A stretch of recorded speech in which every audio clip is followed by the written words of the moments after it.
इसलिए अब ध्यान से सुनो। कार्तिक मास के शुक्ल पक्ष में आने वाली एकादशी को देव उत्थान एकादशी कहते हैं।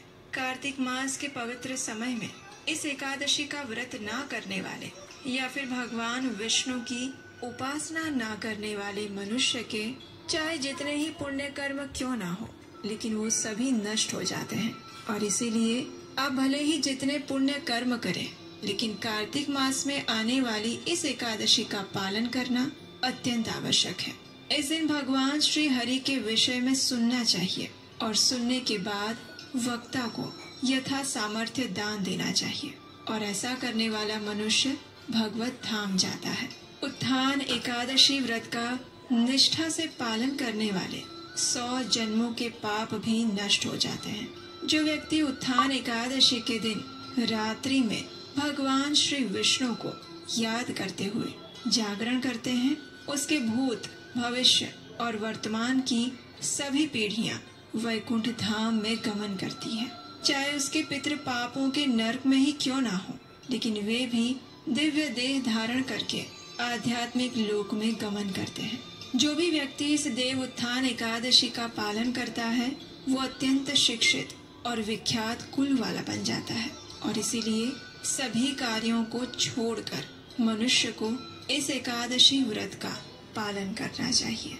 जो इस एकादशी के दिन व्रत का पालन करता है, संपूर्ण दिन अधिक से अधिक भगवान के दिव्य नामों का जप करता है और रात्रि में उनका स्मरण, श्रवण और कीर्तन करते हुए जागरण करता है, उसके मन, वचन और कर्म से अर्जित सभी पापों का नाश हो जाता है और वो नाश स्वयं भगवान गोविंद करते हैं।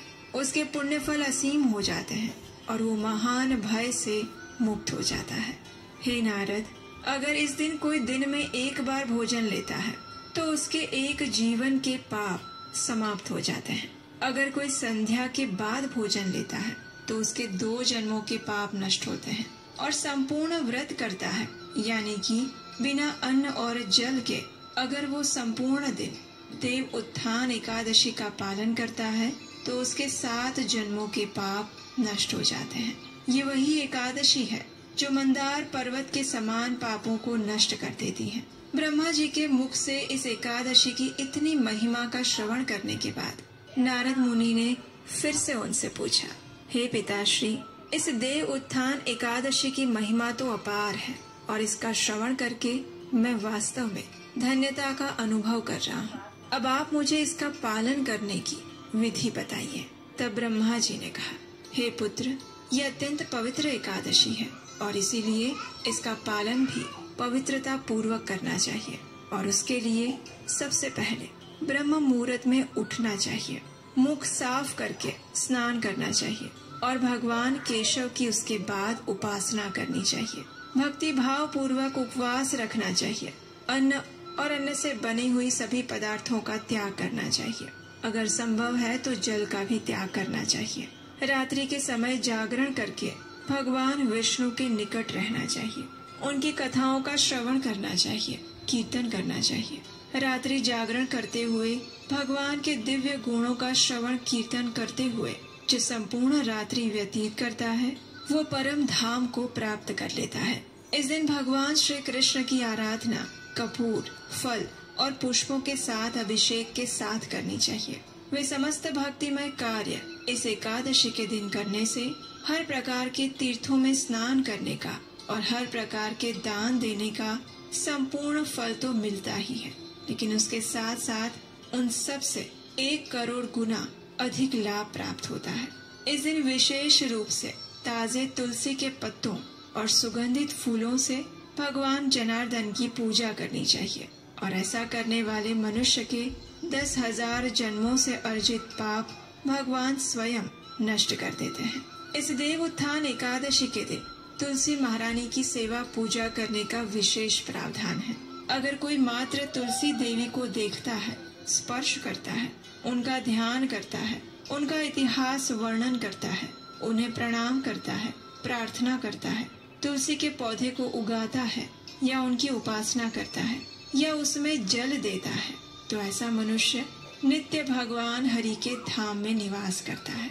हे नारद, जो इन 9 विधियों से तुलसी देवी की सेवा करता है वो उतने हजारों युगों तक आध्यात्मिक जगत में आनंद पूर्वक रहता है जितने विकसित तुलसी पौधे में जड़ें और जड़ों की उपशाखाएं होती है।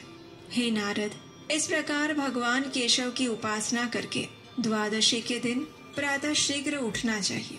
स्नान करके भगवान श्री कृष्ण के पवित्र नामों का जप करके उनकी उपासना करनी चाहिए और फिर भगवान को अर्पित प्रसाद ब्राह्मणों को भोजन खिलाकर अपना व्रत पूर्ण करना चाहिए और फिर उन्हीं की आज्ञा से कुछ अन्न ग्रहण करना चाहिए।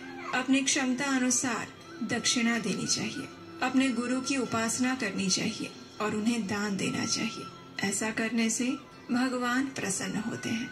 इस एकादशी के दिन चातुर्मास समाप्त होता है और इसीलिए इस एकादशी में विशेष रूप से जो चातुर्मास में त्याग की हुई वस्तुएं हैं उन्हें ब्राह्मणों को दान में देना चाहिए। ब्रह्मा जी के मुख से इस देव उत्थान एकादशी के विषय में इस दिव्य कथा का श्रवण करके नारद मुनि ने कृतज्ञता का अनुभव किया और इसी महिमा का गुणगान करने के लिए उन्होंने पृथ्वी लोक पर गमन किया। तो ये थी आज की हमारी देव उठनी एकादशी की पौराणिक कथा।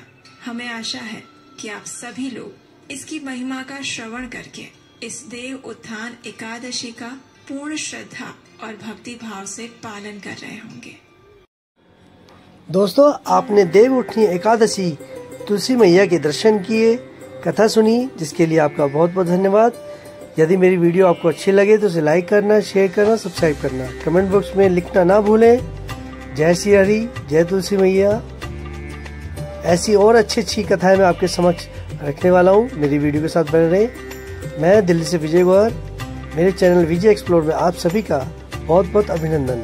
राधे राधे, जय श्री श्याम।